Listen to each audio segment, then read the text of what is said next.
Bueno, estamos en la radio Rock and Pop, radio en la que trabajás de 9 a 13, en Nadie Nos Para. ¿Hace cuánto ya que estás? 3 años, desde que comenzó la era de Beto Casella en Rock and Pop, porque el programa, si bien ya lo hacía en otras radios, tenía otro nombre, con otra mesa, con otro formato, y bueno, desde que empezó en Rock and Pop, que volvió en realidad, porque ya había estado en una época, ahí me sumé. ¿Y como locutora. cómo llegaste acá?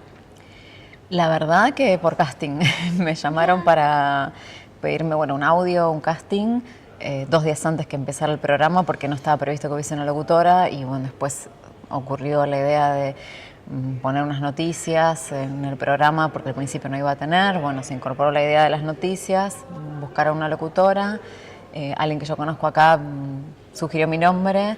Entonces, bueno, dentro de los nombres que no sé quiénes eran que tenían en ese momento, apareció el mío, me pidieron un audio un viernes y el lunes ya estaba al aire. Así que fue así, Son rápido. esas cosas que tienen que pasar. Sí, yo me iba de vacaciones. Era de enero, 21 de enero, y me iba de vacaciones, no sé si el 25, y me quedé sin vacaciones, pero bueno, feliz. Igualmente porque empezaba a trabajar acá. ¿Y cómo te llevas con tus compañeros? ¿Cómo fue, no sé, ese primer día, esa primera experiencia, todo tan sorpresivo? No, así? bien. Fue cambiando el grupo, o sea, soy la única, además de Beto, que estuvo los 3 años. Todos los años el equipo cambió porque hubo distintas propuestas que tuvieron otras personas, los de la mesa hablo, porque el equipo es grande, o sea, decimos equipo y parece que solo fuese de la mesa, pero no, es un equipo de producción, de edición, ahora de redes, de YouTube, de transmisión en vivo, o sea, hay un gran equipo que trabaja atrás, no son los 4, 5, 6 que podemos en la mesa, pero el equipo, digamos, de la mesa, la única que está de la primer día soy yo, el resto fueron cambiando. Bien, ¿y cómo te iniciaste en la locución? O sea, ¿cómo decidiste estudiar esto? Porque tenía 8 años y escuchaba mucho la radio, por circunstancias familiares difíciles. Yo soy de Lanús. 8 años para ubicarnos igual en contexto, que estamos hablando del año 80 y pico, y no había internet, y no había cable, y no había teléfono, y no había microondas, y además que era una familia muy humilde, tampoco teníamos muchas comodidades. No tenía ni agua caliente en mi casa para que te más o menos ubiques en cómo vivía, ¿no? Me tenía que quedar sola en mi casa a los 8 años porque mi mamá tenía que ir a trabajar y la verdad que no podía pagarle a nadie para que me cuidara. Yo vivía en la casa de mis abuelos. Mi mamá me tuvo madre soltera, entonces apenas yo nací, ella se fue a vivir con mis abuelos que me cuidaban. Me cuidaron hasta que yo tenía 5 años, cuando falleció mi abuelo en ese momento. Mi abuela queda hemipléjica porque le subía la presión por los nervios del asunto. Y al principio empezaban a venir señoras a cuidarla, enfermeras y todo, pero era bastante complicada la vida así. Además, mi abuela prestaba asistencia porque, estaba muy bien de la cabeza, muy lúcida, pero el tema de la movilidad se caía, era un problema. Entonces, la decisión fue que mi abuela fuese a ser internada en un geriátrico, ella misma quiso, pero el tema era que yo me tenía que quedar sola porque para pagar el geriátrico de mi abuela era mucha plata que se precisaba, la jubilación de mi abuela, la pensión, y tenía que poner plata a mi mamá y mi tío. Entonces mi mamá no le alcanzaba la plata para pagar una niñera para mí. No, lógico. La logística que hizo mi mamá fue cambiar su trabajo de capital, que trabajaba en capital de la mañana a la noche, por uno en Lanús. Pillé una audiencia con el entonces intendente, que fue muy quindimil, histórico de Lanús, y la verdad que muy bien, le dijo que necesitaba un trabajo en Lanús, le contó la situación y le consiguió. Mi mamá tenía muy buen currículum, además, porque era una persona que sabía inglés en ese momento que nadie sabía, había trabajado en empresas grandes, en Coca-Cola, en Aurora Grundig, en el círculo de la prensa, y empezó a trabajar en Lanús. Entonces eso le permitió estar cerca de mí, que estaba sola e incomunicada porque no había teléfono, ni de línea había teléfono, No. o sea, ni digo celular, no había teléfono de línea en mi casa. Yo hasta los 13 años viví sin teléfono de línea. Después empezó a tener una vecina, entonces cualquier cosa llamaba a la vecina, había un teléfono en una panadería que íbamos a hablar a la vuelta de casa, pero teléfono en casa no había. Me quedo sola y el primer día fue como devastador, fue muy triste. Llegaba del colegio sola, un vecino me cruzaba la calle, porque para mí la calle de la esquina de mi casa, que era una calle de barrio común, era como una avenida, tenía miedo. Pero eras muy El chiquita. colectivo, sola en el colectivo, sí. Ahora lo pienso, ahora sí. En ese momento lo tomé con naturalidad de la situación de tenés que hacerlo, no hay otra. Y primer día triste, dije, ¿qué hago acá? Bueno, segundo día empecé a prender la tele y estaba con la tele todo el tiempo, hasta que mi mamá llegaba del trabajo, que eran como las 4 de la tarde. Yo estaba mirando la tele así, como que quería ruido en la casa, como una compañía. Claro. Y me empecé a dar cuenta que, claro, con la tele no hacía nada, porque lo único que hacía era mirar la tele, pero no hacía cosas de la casa. Yo le quería ayudar a mi mamá, como, bueno, hacer la cama, barrer, hacer algo. Y después también empezaron, los más viejos se van a acordar, durante el gobierno de Alfonsín, creo que fue, había cortes de luz y empezaron a cortar la luz mucho y en los canales de televisión. Entonces los canales ya no empezaban a la mañana, que había 4 canales, ¿no? Sí. No empezaban los canales a la mañana, empezaban más tarde, se me cortaban las horas de tele y ahí dije, no, tengo que ir a la radio. Mi casa siempre fue de radio, todo el día la radio, pero AM, muy Radio Mitre, por ejemplo. Me despertaba con la radio, en mi casa sonaba la radio todos los días, pero yo era una niña, la AM obviamente me aburría, y entonces descubrí las FM. Y estaba a las 100, la Hit, Daisy May, Nora Brioso, Mariana Aquino, Mariela Bosch, que las nombro todas que siguen trabajando ahora y algunas, bueno, no, pero las escucho y digo, yo me inspiré en ustedes. Y bueno, y ahí descubrí la radio, mandaba cartas, votaba en los rankings, le puse el nombre Fonito en la radio. Y bueno, y todo eso me hizo llevar a que, para resumir, porque es larga la historia, ya cuando tenía 8 años dije, no dije sí, quiero ser locutora, pero sí quiero estar en la radio para hacer compañía a la gente. Eso es lo único que pensaba. Así que, bueno. No, pero eso. Es hermosa la historia. Gracias. O sea, eras una niña adulta, pero cómo que la radio te haya acompañado tanto a crecer, a pasar esa situación y todo. Además de llorar. Yo también quiero llorar. No pensé que iba a llorar. Bueno, lloremos juntas, estaba bien. Es hermosa la historia. Te juro, me encantó. Y qué lindo que la estés compartiendo, así que te agradezco. Ya te agradecí antes, te agradezco de nuevo. Y con todo esto que me traes, viste que ahora se dice que la radio va a morir. Sí, no. ¿Cuántas veces se dijo eso? No, sí. ¿Vos creés que la radio va a morir? No, la radio tiene algo que no tiene ningún otro medio y tal vez se ayorne, como ahora con los streaming, que es una suerte de radio. También la misma radio tuvo que irse un poco al streaming en el sentido de, bueno, tenemos que transmitir por YouTube. Yo me quiero morir. O sea, el primer día que pusieron una cámara dije, no te puedo creer que poner una cámara acá, tengo que tener una cámara que además la gente mira, porque yo no miro radio por YouTube. No se me ocurriría poner YouTube para poner una radio. O sea, hay canales de streaming, pocos, algunos miro, no me gustan, pero algunos miro, y ahí sí tengo que ir a YouTube, obviamente. Pero después, ¿en qué momento se me ocurría poner YouTube para ver gente hablando? No, pongo la radio en una radio. Primero que tengo una radio. Y si no en el celular una aplicación, pero una radio. No voy a poner, o sea, si yo quiero ver una imagen, pongo la tele. Para mí es tele, radio es radio. La radio mezclada con tele, mezclada con streaming, a mí no me gusta, pero bueno, entiendo que es así. No me gusta que me miren, quisiera que los oyentes ni me conocieran la cara. Como antes, que cuando te venían a conocer te decían, ay, no me imaginaba que eras así, que eras petiza, que eras chiquita, que eras bueno.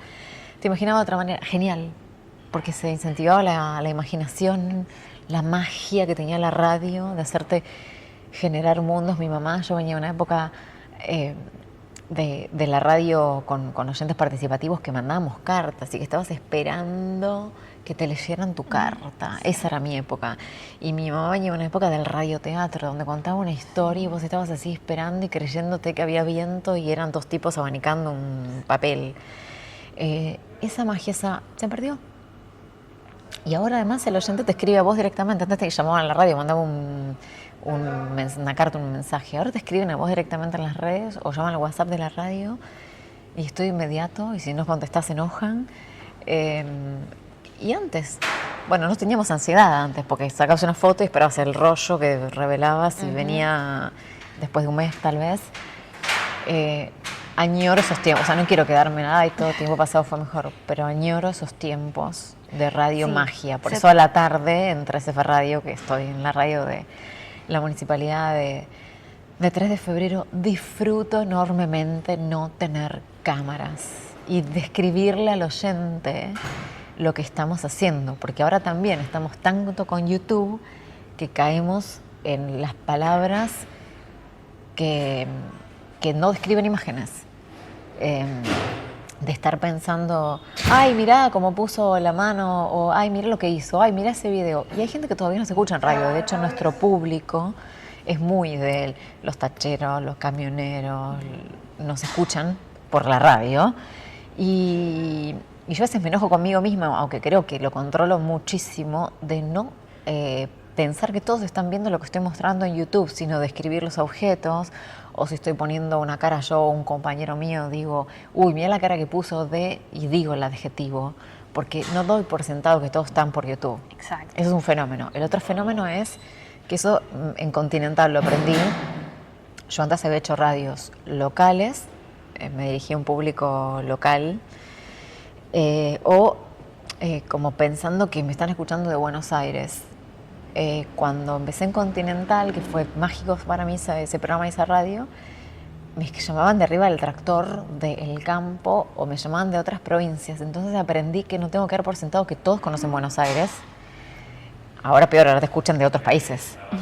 Gente que ni siquiera es argentina, que no entendemos cómo, y te juro que no. Nos escucha, tenemos un oyente que nos escribe de Finlandia, que es cubano. Y vos decís, ¿y en qué momento quiere escuchar las noticias de el piquete del Puente Perdón? Y no sé, bueno.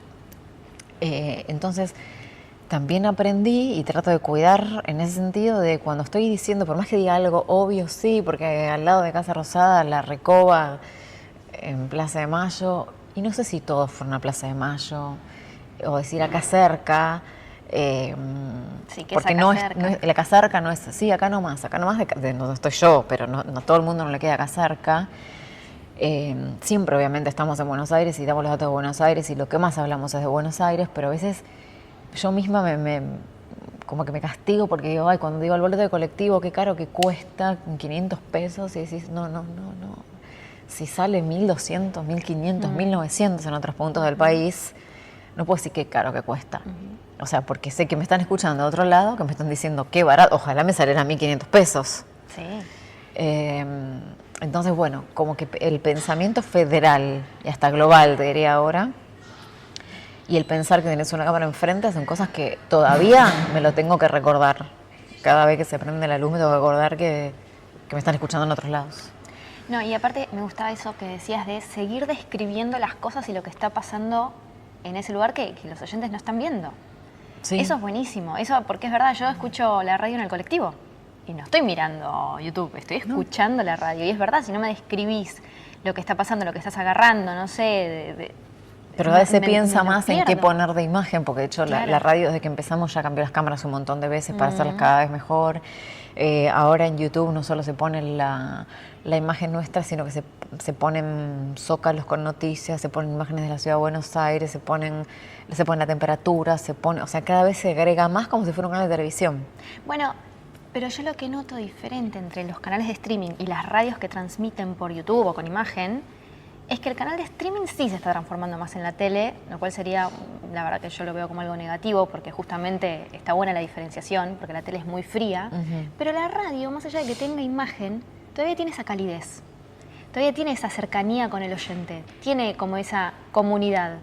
Cuando, o sea, yo soy muy fanática de un programa de la tarde, que es de otra radio, que es Vuelta y Media, y tiene su propio idioma. Cada programa tiene su propio idioma, su propia jerga, su propio, no sé, esa palabra que los que escuchan y son parte de la... ya sabes que están hablando de esa palabra, están describiendo eso. Sí, además el que escucha todos los días, yo fui obviamente oyente de radio de muchos programas, muchos años, vos los conocés a los que están ahí. Exacto. Vos sabés, me pasó de ir a hacer un programa piloto con Guido Casca a la 100 y cuando hablaba con Guido, yo sabía todo de Guido. Yo sabía de la madre, yo sabía del hermano, yo sabía de él, sabía de la mujer, de la exmujer, de los hijos, sabía todo. Porque lo había escuchado, porque era oyente. Entonces la radio es muy difícil de caretear para mí, a diferencia de la tele, que por ahí son más caretas. Entonces digo, bueno, la radio te da una familiaridad que la tele no logra. Y la gente de radio que escucha todos los días conoce a la gente que hace radio. Entonces, los que realmente escuchan, porque hay gente que por ahí la ponen de fondo y no están escuchando, o sea, la ponen como un ruido de fondo. Pero si estás escuchando posta, ¿conoces? O sea, no la puedes caretear. O sea, es muy transparente que no tiene la tele. No sé el streaming y no puedo opinar porque no soy oyente de streaming, la verdad. Que escuchar casi todos los días un solo programa, después no escucho y no puedo opinar. Nunca escuché Olga, o sea, muy pocas veces sí se opinen Olga. Sí. No me engancho ni Olga, ni Luzu, ni Olga, ni Luzu. Bondi es lo que más me conecta un poco. Pero no puedo opinar porque no lo sé. Y la radio todavía, más allá de que tenga imagen, tiene esa calidez, esa cosa de comunidad de... Vos también sos. Sin vos el programa no sería. O sea, sin los oyentes el programa los no oyentes, es. No, los oyentes son todo. Son todo. Los oyentes son todos los que merecen el mayor respeto. Ayer contaba una anécdota que en una radio que iba a cerrar, que yo sabía que era la próxima despedida porque iban despidiendo así de a poco. Mi programa terminaba a las 12 y 11:30 me llama mi jefa a la oficina. Yo le dije, sí, a las 12 cuando termino voy. Me dijo, no, vení ahora. Y la llamé a la operadora y le dije, vamos a grabar una despedida. Normal, no diciendo nada, hasta nunca, no. Diciendo bien, como buen fin de semana hasta el lunes, como si nada. Pero digo, yo no me voy a ir del aire sin despedirme de los oyentes. Y le dije a la operadora, si no vuelvo a las 12, vos poné lo que grabamos. Y así fue. Y lo puso, lo que habíamos grabado. Y dije, yo ante todo me tengo que despedir de los oyentes. Porque los oyentes son los que merecen todo el respeto. Son los que te sostienen. Así que es lo primordial para mí. Bien. Bueno, retomando un poco el tema de tu infancia y cómo escuchaste a estas locutoras que te marcaron y que decidiste estudiar locución, ¿cómo te encontraste con la carrera de locución? O sea, ¿ya cuando fuiste adolescente o...? No, en el colegio estudiaste? siempre leía, en los actos escolares ya, en el secundario ya los conducía yo, ya era como, vas a conducir los actos, ya los profesores ya sabían que yo no tenía vergüenza de hablar en público, no me asustaba la audiencia, nada, entonces ya en primer año ya era la conductora de los eventos de fin de año del colegio. Y después, bueno, a los 15 ya empecé en una radio local de Lanús. A los 16 empecé en una radio de Wilde, ya más oficial. En Lanús había hecho 2 o 3 veces, había ido de invitada.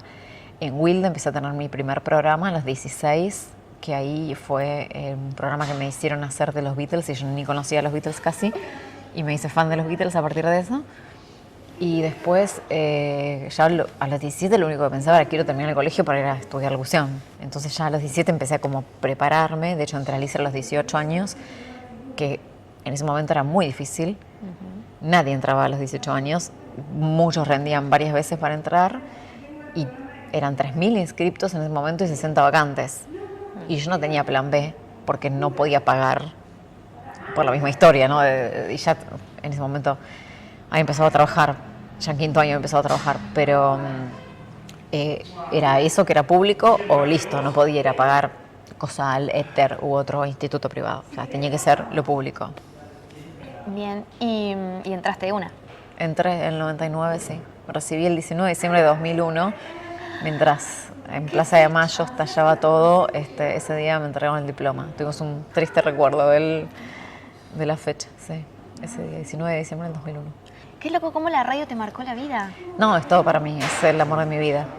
Sí. Y, bueno, si querés hablamos Digo de la amor. radio, digo la radio porque no, o sea, puede ser la locución o el periodismo, Sí, que después sí. estudié también, o sea, después terminé el ISER, que son 3 años, la verdad es una carrera terciaria. Dije, bueno, voy a estudiar periodismo para complementar esto, que también me gusta, obviamente, y bueno, fui a la UBA, hice el CBC, 2 años de carrera, a estudiar comunicación, no me gustó la carrera y me pasé a TEA. Bueno, no terminé porque siempre la historia de mi vida es cuando tengo plata no tengo tiempo, cuando tengo tiempo no tengo plata. El último año de TEA, que me costaba un horror pagarlo, me costaba muchísimo pagarlo. El último año de TEA empecé a trabajar mucho, pero claro, tenía la plata para pagarlo, pero no tenía tiempo. Claro. Porque volví a Lanús a las 12 de la noche, 1 de la mañana, me levantaba a las 5 de la mañana para ir a Teis Sports, que estaba en ese momento a la mañana, y después de ahí tenía otro trabajo y de ahí me iba a TEA a la noche.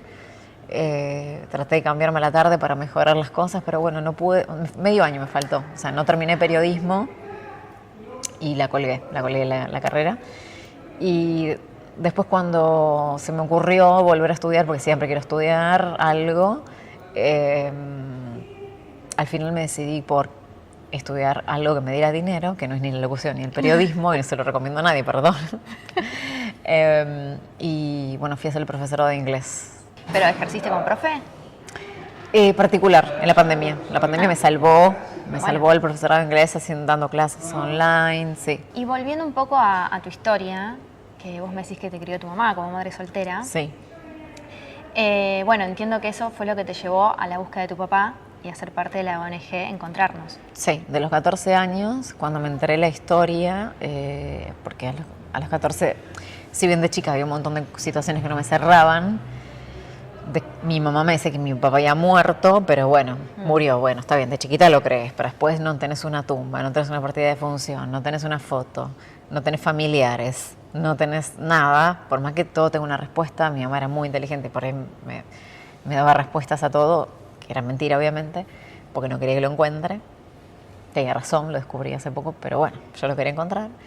Entiendo quiero decir que entiendo sus ganas de protegerme, que ella quería evitarme el sufrimiento de que fuera a buscar a un hombre que me iba a rechazar, porque esa iba a ser la realidad.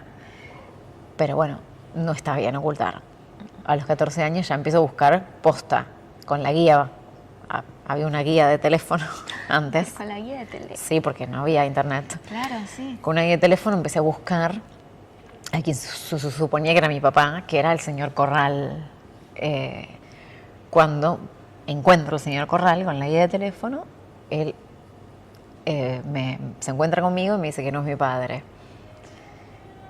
¿Cómo? Si yo tengo tu apellido. Sí, pero bueno, mi mamá había estado casada con este señor. Ah, mira. Muchos años, fue su marido, novio de toda la vida, se casaron y se separaron. Y después mi mamá hizo vida con otra persona y ahí nací yo. O sea, quiero decir que sabía que tuvo una relación, no fue un amor de una noche, sino que tuvo con él un vínculo, iba a la casa familiar, todos del barrio lo conocían, o sea, tuvo un vínculo de 2 años, calculo, porque no lo tengo con precisión. Eso me entró a los 14. Cuando voy a mi mamá a preguntarle, sí, bueno, me blanquea que efectivamente mi padre no era este señor Corral. Yo de chica ya sabía que no era parte de la familia, porque justo soy igual a mi papá, entonces toda la familia de mi mamá, italianos, rubios, ojos verdes, blancos, y yo toda morochita, con pelo lacio, todos tenían rulos, o sea, no cerraba nada. Cuando lo veo al señor Corral, evidentemente no se parecía en nada a mí, y los vecinos del barrio me decían que yo era igual a mi papá, y me marcaban especialmente los hoyuelos. Mira. Lo nombro porque es importante, después Sí. los hoyuelos era como algo característico de mi papá. Entonces yo miro a este señor Corral, porque en un momento dije, me está mintiendo Corral, pero no, porque no me parecía en nada y no tenía los hoyuelos que los vecinos me decían que tenía.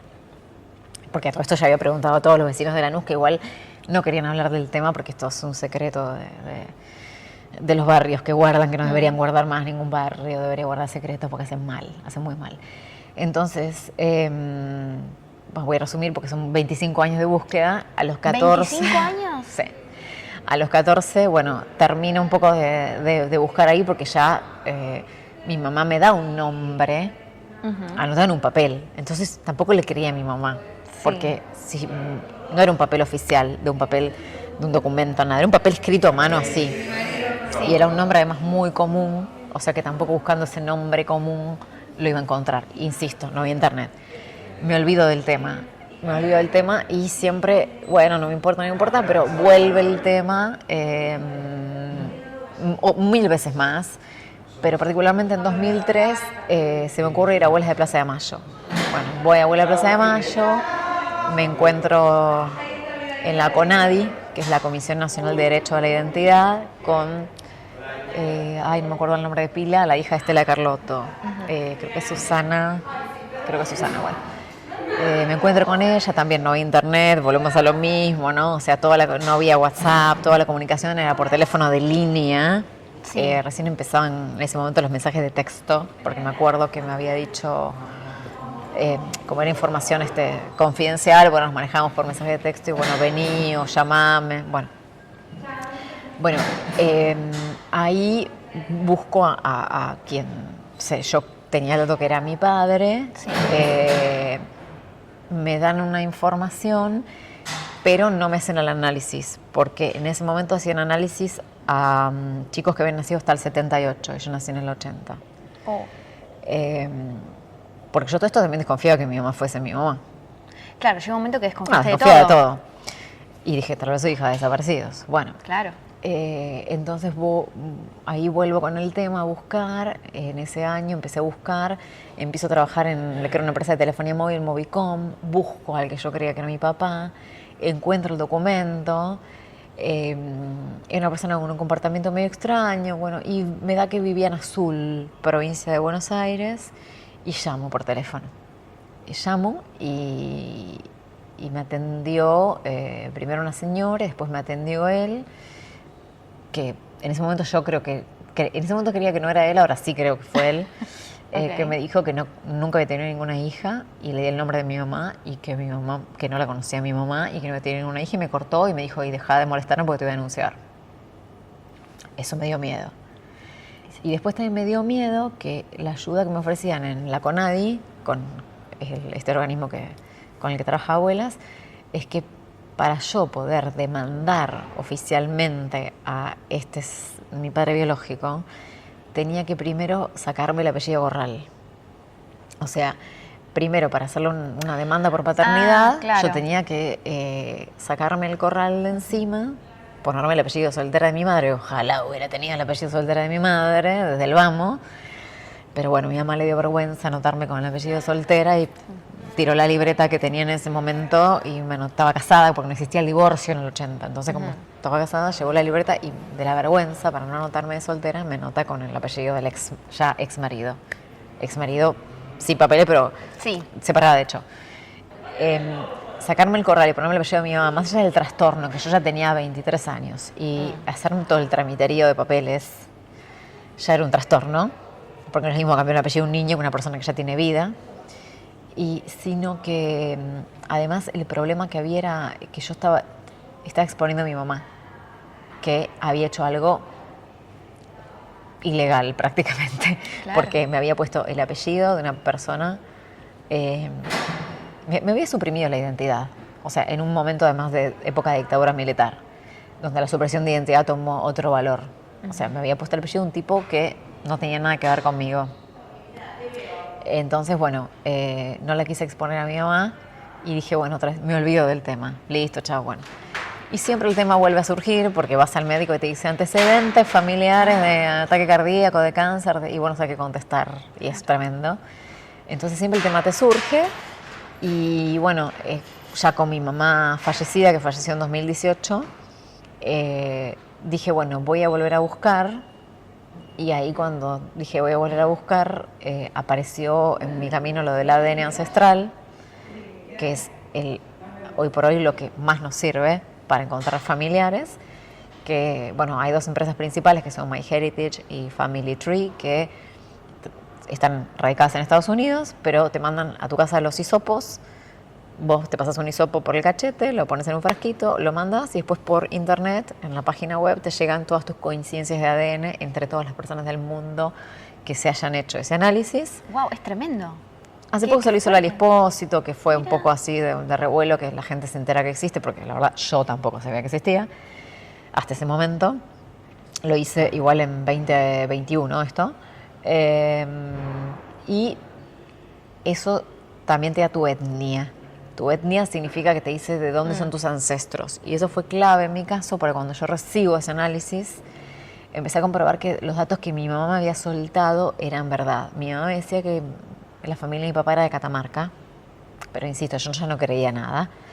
Cuando recibo mi etnia, porque además el ADN no te separa materno y paterno, te da todo junto. Ajá. Entonces yo veía un montón de personas con las que tenía coincidencia genética y eran todos italianos. Vengo de como 7 generaciones de italianos, entonces todo lo italiano yo sabía que era de mi mamá. Listo. Entonces yo me quedaba con lo otro, porque si no, para dividir el ADN no sabes con quién coincidís por qué. Ajá. Así que todos los italianos los descarté, porque esa era coincidencia materna, y me focalicé la investigación en los otros. Y en esos ahí encontré que muchos tenían antepasados en Catamarca. Entonces empecé, y además me salía todo el mapita dibujado, entonces ahí empecé a confiar que evidentemente el dato de Catamarca era cierto. Y en 2021, que todavía en medio de la pandemia, yo tenía un dato de la viuda de mi papá. Ya sabía que estaba muerto porque lo buscaban, cada elección lo buscaban en el padrón. Y una elección lo busqué y no apareció más en padrón. Claro. Intuí que había muerto. Después había conocido a una persona de Azul, provincia de Buenos Aires, y lo mandé a la casa y me confirmó que estaba muerto. La pregunta es, ¿yo debería haber viajado a Azul? Sí. ¿Por qué no fui? No sé, me dio miedo, no sé qué, no fui, bueno. Ahora pienso que en realidad fue mejor. Pero el dato era que ya mi papá no estaba. La única posibilidad era, bueno, estoy buscando a mis hermanos, o si es que tengo, Sí. aunque yo sabía que tenía hermanos, o a familia, porque ya mi papá ya sabía que no estaba más. Ahora seguimos con la cronología, pero ¿qué te impulsó a seguir y seguir y seguir buscando? La Nunca- identidad. Saber quién sos. La identidad, sí, claro. Sí, sí, sí. No me quería morir sin saber quién era. Sí, porque capaz otra persona se rinde y dice, bueno, ya está, hasta acá llegué, listo. No, todos, por más que lo querramos ningunear, que como te digo, 5 años dejé de buscar, 10 años dejé de buscar, después volví, después dejé, tiré todo, tiré los papeles, tenía un único objeto de mi papá y lo tiré, que era una percha, es gracioso, pero era lo único que decía el nombre de mi papá, una percha, y en un momento de la locura de me olvido, tiré la percha. Volvés después, volvés. Así que bueno, yo volví en ese año, ahí ya como mi mamá estaba fallecida, empezaron a hablar las amigas vivas, las pocas que quedaban, una prima, empezaron a hablar y me fueron dando datos que me iban coincidiendo con la investigación. Bueno, para resumir también porque todo es más largo, encuentro este teléfono de la viuda en Azul y llamo y primero no quería llamar para empezar a hablar porque si la mujer esta me cortaba, Claro, como la otra vez que vos habías llamado. yo no tenía más datos que ese teléfono. Claro. Entonces no quería llamar y bueno, por una serie de coincidencias, un 9 de julio me atrevo a llamar. Llamo y me atiende la cuñada de la viuda de mi papá y me dice que yo pregunto pregunto por la señora, me dice no te puedo atender porque está enferma, pero decime en qué te puedo ayudar. Bueno, y ella fue quien me confirma que tengo un hermano y me da su teléfono. No, me confirma que tengo un hermano, solo eso. Pero me da un dato, yo con ese dato hago otra investigación y consigo el celular en pocas horas. Y le escribo, no me quiere atender. ¿Quién sos vos? O sea, clase que te voy a bloquear, ¿no? Bueno. Y hasta que le pregunté si tenía hoyuelos. Entonces fue como una palabra mágica digo, porque tengo hoyuelos y me dicen que mi papá tenía hoyuelos. Bueno, ahí lo llamo y me atiende y eso fue un viernes y el sábado ya nos encontramos personalmente en el shopping de Saavedra, que estábamos con los barbijos, los dos todavía. El shopping abría al mediodía recién porque tenía un horario reducido por la pandemia y bueno, nos miramos a los ojos, los mismos ojos, y nos sacamos los barbijos y los mismos hoyuelos. De hecho, él tiene uno, yo tengo los dos. Y pues un defecto genético. Y bueno, con la cara ya no había... Bueno, quedamos hablando todo el día hasta la noche. Bueno, con la cara ya está, pero yo quería el ADN. Quería el ADN. Perdón, el ADN es como ya como para cerrar este Sí, ciclo, sí, toda esta sí, búsqueda, sí, decir, sí. bueno, listo, acá tengo la confirmación de quién soy y de dónde vengo. Sí, así que digo, bueno, voy a buscar el laboratorio para hacer el ADN, que el mejor está en Rosario, vamos a Rosario y me hago el ADN y el ADN me da negativo. No. Sí. No iba a ser fácil todo esto. Esto fue en julio. Bueno, destrucción total, mejor no te digo cómo estaba. Y mi hermano mismo me decía, no puede ser, porque en realidad no es que él me había pedido el ADN, yo se lo pedí al ADN, él no tenía ninguna duda que yo era la hermana. Y me dice, vamos a mandarlo a Estados Unidos a MyHeritage. que es la empresa esta que hace Claro. los ADNs ancestrales. Y ya está. Si el tuyo ya está cargado, el mío ya estaba cargado en la base de datos, cargamos el mío y ya está. Pero el resultado tarda, llegó en septiembre, estamos hablando. Sí, sí. 2 de septiembre de 2021, ahí me llega a las 12 de la noche. Justo un amigo mío se había hecho también el análisis por curiosidad para mandar. Y él estaba con la computadora y le habían llegado los resultados y me dice, prende la computadora que me llegaron los resultados. Y me llegaron a mí, que fueron juntos, viajaron juntos, te tienen que haber llegado a vos. Y ahí abrí la computadora y estaba el ADN en donde decía que efectivamente era mi hermano. Ahí descubrí otro dato importante, que es que en la Argentina la tecnología no permite fácilmente detectar la media hermandad, porque nosotros somos medio claro, hermanos, sí, porque sí. es por parte de padre, no somos hermanos completos. En la Argentina, para hacer ese estudio bien completo, tienen que estar presentes también las dos madres y un tío o alguien más de la familia paterna. Eso no se dio acá, solamente fue nuestros dos ADNs que se compararon y evidentemente en la Argentina no llegó la tecnología, por lo menos en 2021. Si ahora llegó en 2025, no sé. Okay. Igual yo recomiendo a cualquiera que necesite hacerse el ADN, que lo más confiable es hacer el ADN ancestral. Es más barato, y no ahora por el dólar que está barato, ya era más barato, y más seguro. Es lo único que no miente, porque ahora todos los que buscan a sus familias biológicas, ya hayan sido adoptados, apropiados, lo que fuese, buscan datos. Buscan a la partera, buscan a una tía que le diga algo, buscan a una vecina que le diga algo, buscan... Bueno, eso no sirve, porque son datos que si no hay un papel o algo seguro, son datos que se caen, son datos que son inciertos, son datos de gente que mintió, chimentos que fueron pasados de uno al otro en un barrio, porque a veces en un barrio todos saben menos el adoptado, que aparece un bebé de la nada, que son apropiados, en realidad no son adoptados. Adoptados es el que tiene los papeles. El resto, haya sido del 76, del 78, del 2025, si no hubo papeles en el medio, es una apropiación. Sí, es ilegal. Es ilegal, es un delito. Así siguen existiendo los casos Loan o casos de otros chicos que desaparecen porque los compran, los venden. Bueno, hay un mercado que está como si fuesen objetos comprando o vendiendo niños y les ponen el apellido. Eso está mal. La adopción es cuando vas a un juzgado, cuando te presentás, cuando hacen la adaptación con el niño o el bebé o lo que sea, y los trámites son legalmente sabiendo que ese niño biológicamente pertenece a otra familia y tal vez en el futuro sí tenga ganas de conocer a sus padres biológicos o sus hermanos. Pero ese es el único caso de adopción. El resto son todos apropiados. Lo que pasa es que está asociado a la dictadura. Claro. No. Como si en la actualidad no sucediera. No, Como sigue, que solo sucedió en la lamentablemente dictadura. sigue sucediendo, Sí. o sea, sigue sucediendo.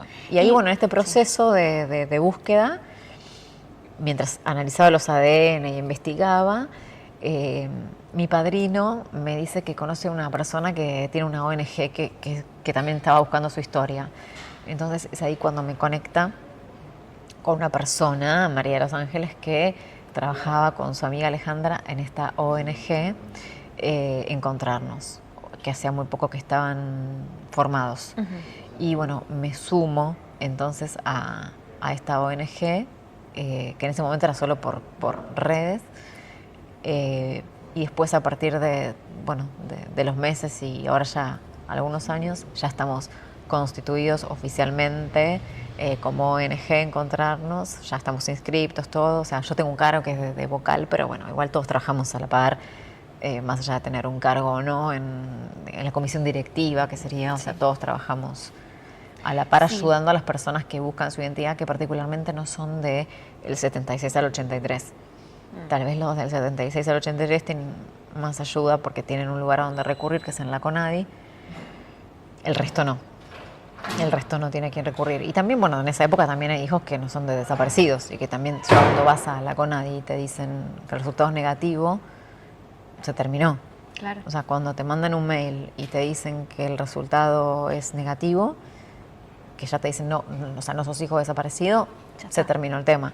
Entonces, bueno, la posibilidad que tenés es recurrir. Tenés posibilidades estatales. Hay supuestamente espacios de derechos humanos y oficinas de derechos humanos, o debería, porque hay una ley de identidad que todavía no se reglamentó, debería haber espacios de derechos humanos en todos los municipios, en todos los porque distritos. Conocer tu identidad es un derecho. Efectivamente. Totalmente. Pero no existen esos espacios, o sea, Sí. existen, pero bueno, no son muy... Lo mejor para estas personas, en vez de hacer trámites y trámites y trámites, es conectarse con nosotros, porque siempre van a encontrar una palabra, van a encontrar apoyo, tenemos apoyo psicológico, en reuniones mensuales con una psicóloga, tenemos charlas porque cuando te llega el ADN, que te digo, el que te llega de MyHeritage o de Family Tree, nadie entiende nada. Estás desesperado, querés entender, querés leer, ves tutoriales, ves videos, no entendés, te hablan de cromosomas, de centimorgans, de halogrupo, no entendés nada. Te querés ser un especialista en genética en 24 horas, te da una ansiedad, una desesperación, y el único que te entiende es el que ya lo pasó. Entonces siempre se conectan con nosotros y los ayudamos con cursos mensuales también para que entiendan, para que armen los árboles, porque también además de la genética está la genealogía. Tenés que ir armando árboles genealógicos, entonces conectás la genética con la genealogía y bueno, y ahí puedes llegar a un resultado. Es la única manera. Bien, y ahora que me hablas de todo tu recorrido, que ahora ya estás tranquila con el resultado, Sí, con saber sí, quién sois. sí. ¿Estás en contacto todavía con tu hermano? Sí, sí. Y tengo una hermana más que después apareció también, sí. Sí, porque todo esto conocí mi familia paterna en Catamarca. Viajé en Catamarca, que no sabía nadie de mi existencia. Viajé a conocerlos, que me recibieron espectacularmente bien y fue todo muy hermoso. Bien. Bueno, no, muchas gracias. No, de te abriste un nada. montón. Usted es genial. Gracias. Y te agradezco que te hayas abierto, que me hayas contado todo, que me hayas hecho llorar. Quiero llorar. Y ojalá esto lo vea mucha gente. Sí. Porque creo que, como decís vos, hay muchas personas que no nacieron entre el 76 y el 83 y aún así están buscando su identidad, buscando a su familia, y saber que hay una organización que te puede ayudar, que te puede dar una mano, que hay personas que pasaron por lo mismo, es una ayuda que es Y madres, enorme. porque nunca me había vinculado con las madres que buscan. Siempre lo vi del lado de hija. Claro. Hay un montón de madres que vos no te das una idea de la cantidad de madres que hay que tuvieron que dar a sus hijos en adopción obligadas, otras que los tuvieron que regalar, otras que los tuvieron que vender, o sea, están todas las opciones obligadas, porque fueron madres solteras, eran chiquitas, eran jóvenes, porque los padres no se querían hacer cargo, porque su familia sentían vergüenza, porque la partera les dijo que habían nacido muerto, porque ese chico ya lo habían prometido para vendérselo a otra familia, porque estaban solteras. Bueno, todas estas madres ahora están buscando a sus hijos. Por suerte hay muchos grupos en la iglesia de Lourdes, con la hermana Marta Peloni, en el municipio de 3 de febrero hay un grupo de Madres Unidas, se llama así en Facebook, que trabajan mucho con las madres, dándole contención. Son madres que tal vez hicieron su vida, que ya tienen sus hijos, su familia y todo, y nunca se olvidaron de ese niño o esa niña que dejaron. Entonces, ahora lo puedo pensar tal vez del lado de madre. Decís, los chicos piensan tal vez que sus padres los regalaron o no lo quisieron, y a lo mejor es que los obligaron. Entonces, perdón, está bueno que escuchen a esas madres, aunque ellas también tengan su vida, porque por ahí tienen 30, 40, 50 años, pero bueno, está bueno que se conozcan, porque en realidad, o sea, ya hicieron su vida con otra persona y tuvieron otra madre y otro padre, ¿no? Porque, o sea, el rol de madre y de padre no es el que lo dio a luz o el que, o sea, hijo tiene cualquiera, pero padre es otra cosa, ¿no? Pero bueno, está bueno que cada vez más gente sepa, primero que existen los ADN, después que existen estos grupos, y también los que saben algo, que no se callen, los que saben secretos de alguien, siempre alguien sabe. Siempre hay una madrina, un padrino, un vecino que tiene datos. Los tiene que revelar. Basta de guardar secretos. O sea, cuando alguien te va a preguntar, un chico, una chica, lo que sea, ¿vos sabés algo? Se lo tenés que decir. Te juro que te vas a liberar. Sí. O sea, te liberas vos de ese secreto que te guardas y la otra persona le haces un bien. Sí. O sea, creo que eso es el mensaje. O sea, digo, para la población que no está buscando, porque es un grupo que busca. Bueno, el grupo que no busca, el resto de los humanos, no guardan secretos, que ayudan muchísimo al los que somos buscadores, que es así como nos llamamos. Bueno, yo soy Buscadores. ex buscadora, pero bueno, No. los buscadores. Muchas gracias. Gracias a vos. Muchas gracias.